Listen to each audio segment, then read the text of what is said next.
I didn't know I was going to have to follow a future president of the United States here.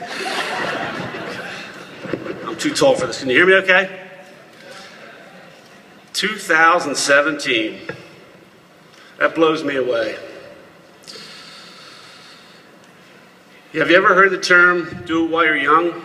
Everybody heard that? Probably the person that told you was old, but heard it? Well, they tell you that for a reason. Because when you're young, you feel good, you're strong, your mind's sharp, you're ready to take on the world. So I thought I'd tell you a little story about me when I was young. Because I sat there, although it was a while ago. In 1978, I came to Kutztown with a duffel bag full of clothes, a towel, some sheets, and that's about it. I came to Kutztown, and that was my first good decision, because I almost didn't. And at the time, the wrestling coach here at KU took the time to help me apply, help me get accepted, and told me what I needed to do to be successful here. So I'm going to tell you my little journey briefly, but before I do, I'm going to try to leave you with a few tidbits that hopefully you all can use. Everybody measures success in a different way, and you all have a different measurement of it, and everybody on the stage does as well. The way I measure it and the way I try to go about it is pretty simple. At least it sounds simple. You make it up three ways. The first way is easy, hard work. Just do the work. The second way is a little harder, but it's still not too hard. Make good decisions. And the last way is probably the most important, perseverance. So in my little journey I take you through here in my time at KU, think of those three things. You need all three of those things. Because I know people that worked very hard and made bad life decisions and never got where they wanted to go. I know people that made great life decisions but just didn't want to do the work to get where they wanted to go. Then I know people who worked really hard and made good decisions, but when it got tough, they quit. So, here's my quick story. It's a little sad, but stay with it.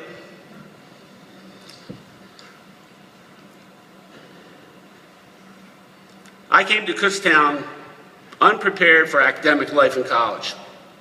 I quickly learned I've got to do the work to stay here, which I did. I persevered through my freshman year, watched my GPA go up. My sophomore year, watched it go up some more.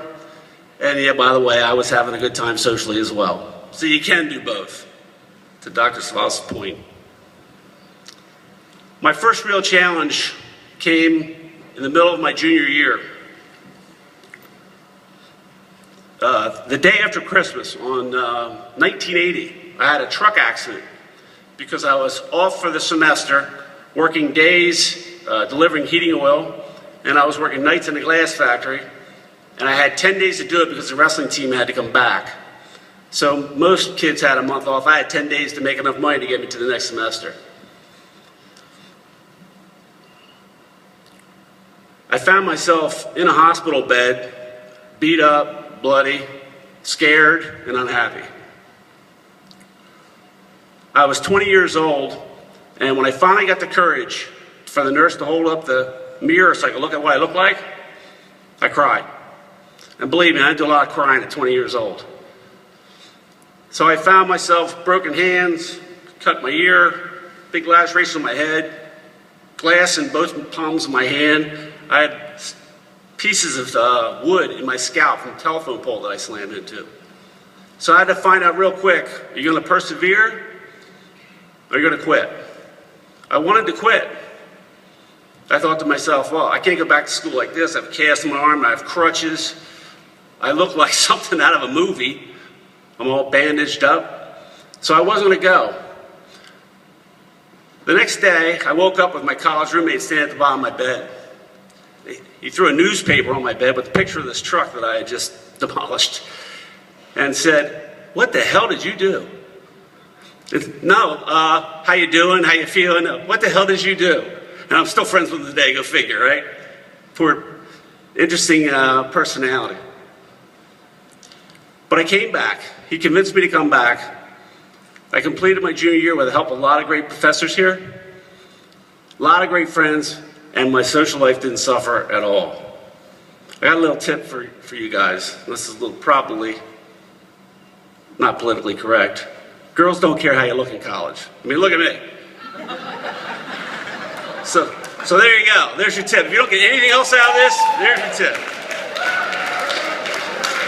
There's my wife right there. Look at her. She's pretty good, right?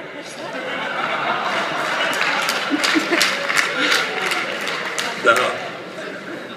So I completed and graduated in 1982, successfully and happy.